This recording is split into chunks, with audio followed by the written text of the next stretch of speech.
Hey Max Leets. So today we're talking about burpees and breaking it down in terms of how to perform it and the variations that come with it.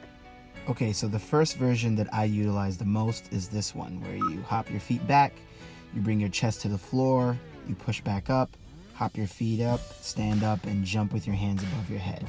This is the one that's most common that I'm used to doing. Typically, if you do Spartan races or you do obstacle course races, this is what they consider a burpee. Okay, you're working your chest here, you're working your quads, you're working your abdominals, you're working your shoulders, so there are multiple muscle groups. There's also the level changes of going down and up. So now when you're used to the move, this is where you start to speed it up. This is how it would look when you're doing it continuously. Your chest must touch the floor and your hands must come above the head as you're jumping up in the air. They don't really make a distinction on how high you should jump. That's completely up to you, as long as your hands go above your head and your chest goes to the floor. Now, there are many people who have issues with their knees or their hips, so this is a modification where you can reduce impact. So you can hop in a little bit, or you can just walk your feet out, roll your body down to the floor, roll yourself back up, and then just go on your toes as opposed to your feet completely leaving the floor. So that is one modification you can try out.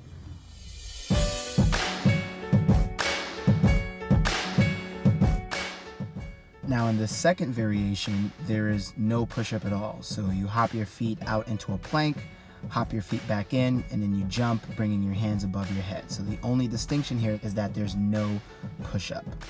So this variation can be also modified to reduce impact by walking your feet out into a plank position, walking them back in, and then raising your heels off the ground to simulate a jump. So you're going on your toes, raising your hands above your head. So everything else is still the same, but you're just reducing impact. And finally, the third variation is basically where you hop your feet in and out. Some of you might be familiar with this being called plank in and outs, but there are people that also consider this a burpee as well. If you notice that as you hop in and out, my knees don't go all the way into my chest. So that's the variation on this one. And this can also be modified to reduce impact by walking your feet in and out. So just remember a couple of cues. Remember, keep your shoulders directly on top of your wrist when you're in the plank position. Keep your core engaged, squeeze your glutes if you have to.